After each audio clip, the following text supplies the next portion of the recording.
Welcome to our video on hypopituitarism. Let's get started. This is our overview slide. Let's begin by discussing the definition. Hypopituitarism is defined as decreased production of one or more of pituitary hormones. It can result from hypothalamic or pituitary disease. Let's first review the pituitary causes. They include mass lesions such as adenoma, cyst, or tumors. These can cause hypopituitarism by compressing normal pituitary cells. Other causes include pituitary apoplexy, which is sudden hemorrhage of the pituitary gland. Sheehan syndrome, which is infarction of the pituitary gland following postpartum hemorrhage. Previous pituitary surgery or radiation can also lead to this. And finally, empty sella syndrome. All right, now let's move on to hypothalamic causes. This includes tumors such as craniopharyngioma, previous radiation therapy, head trauma, and infiltrative lesions, such as hypothalamic involvement in sarcoidosis. The presentation of hypopituitarism can be acute or chronic, and this is an important point. For example, pituitary apoplexy and Sheehan syndrome are typically of an acute onset. On the other hand, hypopituitarism due to radiation or infiltrative diseases is usually of chronic or gradual onset. Now let's discuss symptoms and signs of hypopituitarism. They largely depend on the deficient hormone or hormones of the pituitary gland. For example, a patient with ACTH deficiency can present with fatigue, postural hypotension, and hypoglycemia. A patient with TSH deficiency leads to cold intolerance, constipation, and dry skin. FSH or LH deficiency can result in low libido, infertility, loss of sexual hair, as well as erectile dysfunction in men and amenorrhea in women. Prolactin deficiency presents as failure to lactate after delivery. Growth hormone deficiency in adults leads to increased fat mass as well as decreased lean body mass. Finally, hypothalamic disease can lead to ADH deficiency, which causes diabetes insipidus. The key takeaway here is to understand the normal physiology of hormones. If you understand the normal function, it's that much easier to understand what will happen if there's a deficiency of that hormone. Let's solidify these concepts with a review question. A 30-year-old female presents to clinic with a chief complaint of worsening peripheral vision. Review of systems is also notable for worsening fatigue, weight gain, decreased libido, and increased thirst. How will this patient's serum ADH, serum osmolality, and urine osmolality compare to normal? There are several clues in this clinical vignette that suggest hypopituitarism secondary to a mass in the pituitary gland. First, this patient's chief complaint is peripheral vision loss, which is strongly suggestive of a mass in the pituitary gland. Recall that the pituitary gland sits inferior to the optic chiasm in the brain, and that compression of the optic chiasm by mass effect can lead to bitemporal hemianopsia, or loss of peripheral vision. Second, her review of systems reveals multiple endocrine-related symptoms, such as fatigue, weight gain, decreased libido, and increased thirst, suggesting hypopituitarism. Increased thirst in the context of likely hypopituitarism should prompt suspicion of central diabetes insipidus, which is a decrease in secretion of ADH from the pituitary gland. Without ADH, the kidneys are less effective at reabsorbing water, which will lead to increased serum osmolality and decreased urine osmolality. Serum osmolality will increase because without ADH, the body is unable to reabsorb sufficient amounts of water to dilute the various osmoles in the serum. Urine osmolality will decrease because without ADH, the kidneys are less effective at concentrating urine. Before moving to diagnosis, let's review some specific causes of hypopituitarism with associated presentations. Empty sella syndrome is a radiologic description rather than a clinical one. It describes a flat pituitary gland that does not completely fill the enlarged sella turcica. It has an association with obese women. Typically, it's found incidentally on imaging, and no symptoms are found. However, headaches and symptoms of hypopituitarism can occur. Here's an MRI image showing empty sella syndrome. Note the enlarged sella turcica that is not filled with pituitary tissue. Now let's discuss Sheehan syndrome. This is infarction of the pituitary gland following postpartum hemorrhage. During pregnancy, the pituitary gland enlarges, but the blood supply does not increase accordingly, and excess blood loss during labor worsens the infarction. Hypopituitarism can be mild or severe, and it affects one or more of the pituitary hormones. Women can present with failure to lactate after delivery, fatigue, anorexia, cold intolerance, and loss of hair. So let's review some pathophysiology before moving forward. Here is the normal pituitary gland. As I said, during pregnancy, the pituitary grows bigger and increases in size. But blood flow remains the same. If massive blood loss occurs during labor, this will worsen the infarction, thus leading to Sheehan syndrome. In hypopituitarism due to Sheehan syndrome, secretion of one or more of the pituitary hormones is decreased. When prolactin is decreased, this will present as failure to lactate and breastfeed after delivery. When TSH is decreased, secondary hypothyroidism occurs and can present as cold intolerance, weight gain, and constipation.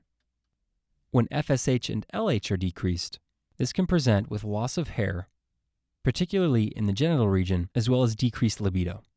And when ACTH is decreased, it can present as fatigue, postural hypotension, and hypoglycemia. A 40-year-old patient presents to the emergency department complaining of acute severe headache with diplopia and decreased visual acuity. Visual field examination reveals bitemporal hemianopsia. An MRI of the head is shown below. What is the most likely diagnosis?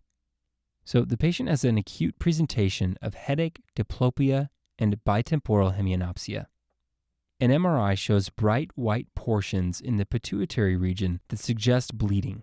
These findings are consistent with pituitary apoplexy. Let's note here that the acute onset of symptoms is characteristic of pituitary apoplexy. Craniopharyngioma, for example, can present with similar symptoms, but the presentation is more subtle. Pituitary apoplexy is sudden hemorrhage of the pituitary gland. It most commonly develops over a pre-existing pituitary adenoma. The presentation is typically acute, with severe headache and visual disturbances, such as diplopia and bitemporal hemianopsia. Symptoms of hypopituitarism can also occur. So again, the most likely diagnosis here in our question is pituitary apoplexy. Now moving on to the diagnosis of hypopituitarism in general.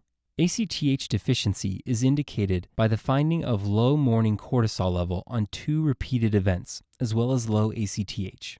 Low ACTH rules out the adrenal causes of hypocortisolism and should make us think of a pituitary or hypothalamic cause. To identify the origin of low ACTH, a CRH stim test can be performed. If the low ACTH does not respond to exogenous CRH administration, this suggests hypocortisolism due to a pituitary lesion.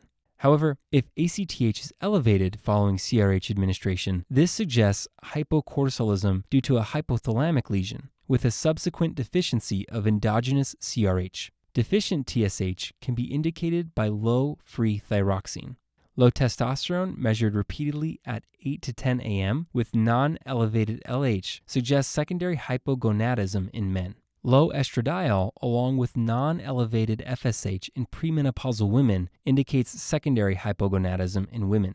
Finally, an MRI can be used to evaluate pituitary lesions, such as pituitary adenoma and pituitary apoplexy. Let's note here that testing for hypopituitarism is indicated in a patient with a sellar mass expected to cause hypopituitarism even if symptoms are absent.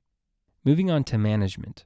If there is an ACTH deficiency, hydrocortisone is administered in a timing and amount that mimics a normal physiological pattern. Levothyroxine is administered when there is hypothyroidism. However, it's important to note that levothyroxine should not be provided before the adrenal function is corrected first. This is because correcting hypothyroidism alone could capitalize the deficient adrenal function. For men who are not interested in fertility, testosterone is administered. However, if they want to be fertile, then gonadotropins should be provided.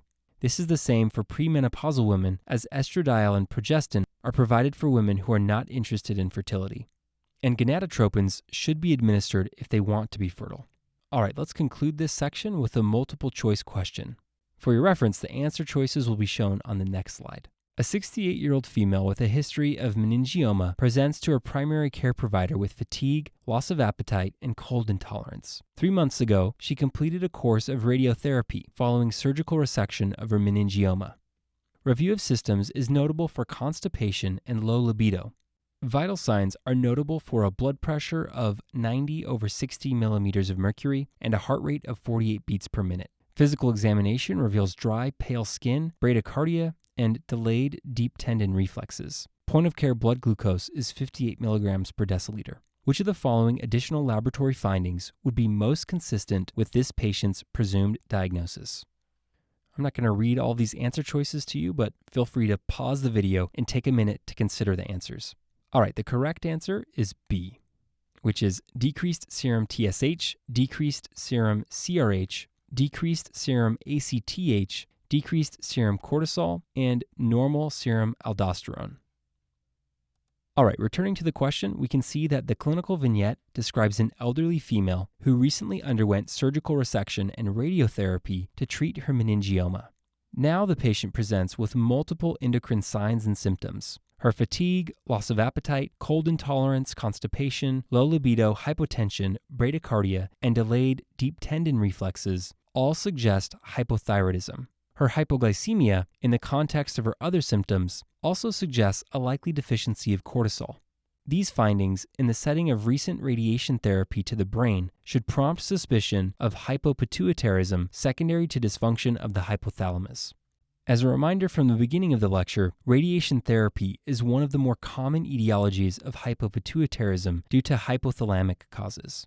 Bearing that in mind, we would expect serum CRH to be low, as this is normally released from the hypothalamus. This eliminates options D and E. Low serum CRH will lead to low serum ACTH, as the pituitary will not be stimulated by CRH to release ACTH. This eliminates option C. The decision between option A and option B is more challenging. Since ACTH is responsible for stimulating the adrenal gland to produce cortisol, serum cortisol levels will be low. Though it may be tempting to assume that serum aldosterone will also decrease with a decreased ACTH, it will actually stay normal, because production of aldosterone is controlled primarily by the renin-angiotensin-aldosterone system, not the pituitary gland. This eliminates option A and leaves only option B as the most plausible answer. And that concludes our lecture on hypopituitarism.